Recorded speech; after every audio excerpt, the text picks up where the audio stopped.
What's going on? This is Dr. Ferguson, and welcome to another edition of Coffee with Rhadi.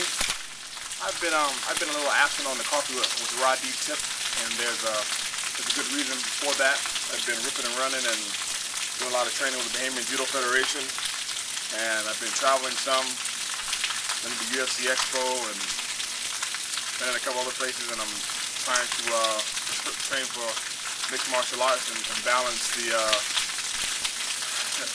family life at the same time, and it's quite challenging, especially with the new addition I have, my daughter Rhadi, who's now approximately 4.5 months old, still trying to sleep through the night, not working out too well, but thank God she's here.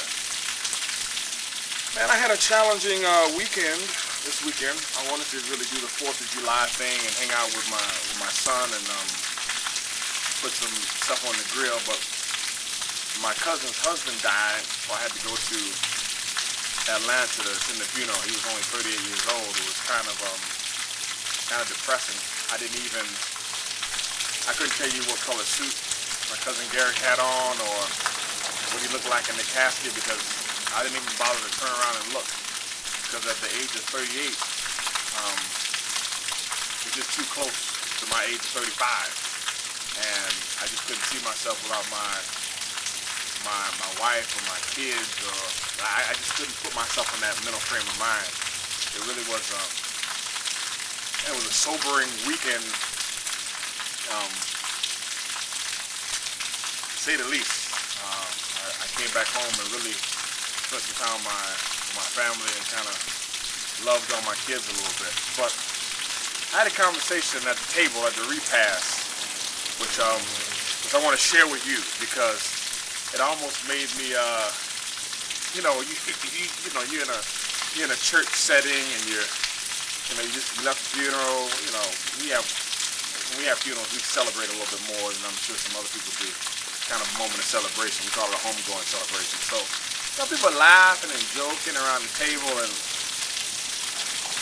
a conversation struck up. So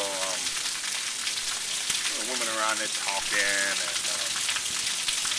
and eating, and one of them said, I can lose this weight. I can lose this weight if my husband will just help me. I told him, if he just help me, I can lose this weight, and blah, blah, blah. And I stopped. I said, hold on. I said, wait a minute. I said, wait 1 minute. I said, let's get this straight. Because I hear women say this all the time. You telling me that you can lose the weight if your husband helps you lose the weight? I asked her, I said, let me ask you a question. I said, does your husband help you gain the weight? When I had a baby, I said, let me tell you something, Mama. I said, babies don't put on weight. Eating puts on weight. So you can save that story. I said, did your husband help you gain the weight? I said, is your husband helping you put this piece of red velvet cake in your mouth right now and chase this chicken with the fried chicken with macaroni and cheese? Is he helping you do that? Does your husband get together with your friends and sit down with butter pecan ice cream and watch movies and talk a bunch of trash? And does he stuff the food in your mouth? Are you a baby? I don't want to hear that. I don't want to hear that. I need my husband to help me. Listen, he didn't help you eat yourself that way. So what I'm supposed to do? Now, in defense of her husband, what he's supposed to do? He's supposed to motivate himself and motivate you? Who's motivating him? You sucking all the motivation out of this dude. He gotta get up and get his workout in, and he gotta tap you on your shoulder so that you can get your workout in. No, you need to take ownership over you, just like he needs to take ownership over himself. You need to treat your body as if it is his body. So don't disrespect him by disrespecting yourself, by jamming that red velvet cake and that chocolate cake and chasing that fried chicken with that macaroni and cheese. And then chasing that with a Coke. Make sense out of nonsense. Have some discipline. You think that your spouse want to look at you butt boogie ass naked with a bunch of rolls all on your body? No. And vice versa. And men, your wife don't want to look at you like that either. They don't. For some people, it might not be a problem. It's okay. I ain't talking to you. hit pause, cut the video off. I ain't talking to you. For some people, that's a problem. And if that's not what you want from somebody else, don't give them what you don't want.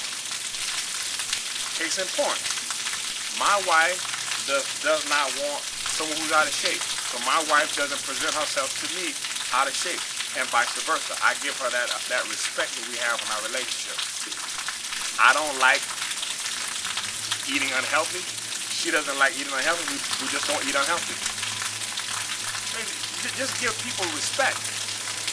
You know, don't present yourself to your spouse any kind of way. Like, would you just get up and go to church any kind of way? Would you walk outside without doing your hair? Why? Because you're a representation of your household and your relationship. So why would you want to present yourself like that? Come on, man. Let's be serious. Come on. I'm tired. Talking about, I need him to help me. No, you need to help yourself.